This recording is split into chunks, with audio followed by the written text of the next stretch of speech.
Snow. Everywhere snow. A blanket of white muffling the world in silence.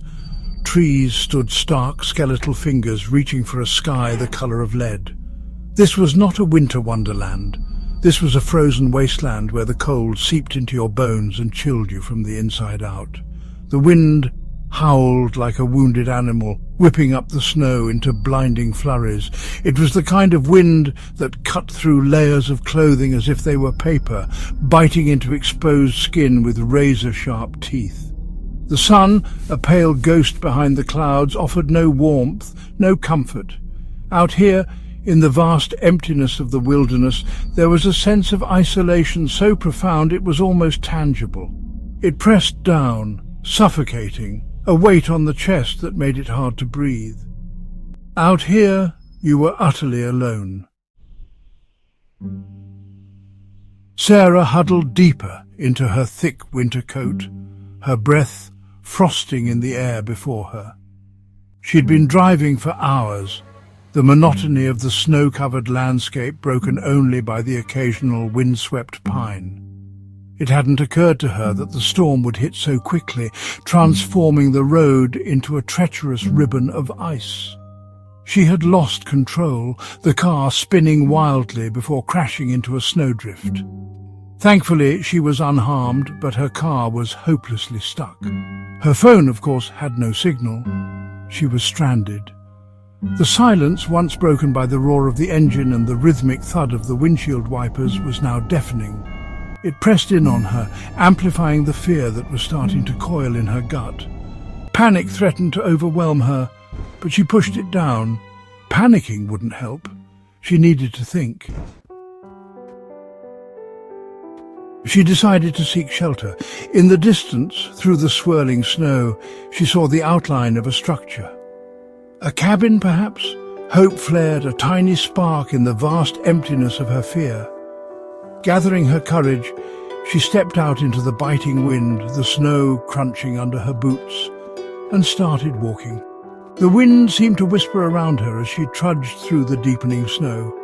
At first, she dismissed it as the howling of the wind through the trees, but as she pressed on, the whispers seemed to grow louder, closer. They seemed to slither around her, whispering her name, chilling her to the bone. She told herself it was just the wind, playing tricks on her frayed nerves. But deep down, a primal fear began to take root. There was something out there, something watching her. She could feel its eyes on her, cold and malevolent. The cabin, when she finally reached it, seemed to materialize out of the swirling snow like a figment of her imagination. It was small, dilapidated, barely more than a shack. But it offered shelter from the biting wind and the relentless snow, and for that Sarah was grateful. The interior of the cabin was dark and dusty, the air thick with the smell of decay and something else, something faintly metallic that made her stomach churn. She found a lantern and managed to light it, the flickering flame casting dancing shadows on the rough-hewn walls. As she explored the cabin, she noticed strange symbols etched into the walls. They were crude, almost childlike, but there was something about them that sent a shiver down her spine.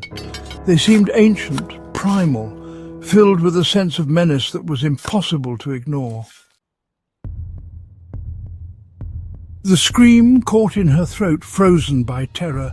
Standing in the doorway, its form barely visible in the dim light, was a figure. Tall, gaunt, with eyes that glowed an unnatural yellow in the darkness. It was neither man nor beast, but something in between, something twisted and wrong. The lantern slipped from her numb fingers, plunging the cabin into darkness. She scrambled back, her heart pounding against her ribs, the blood roaring in her ears.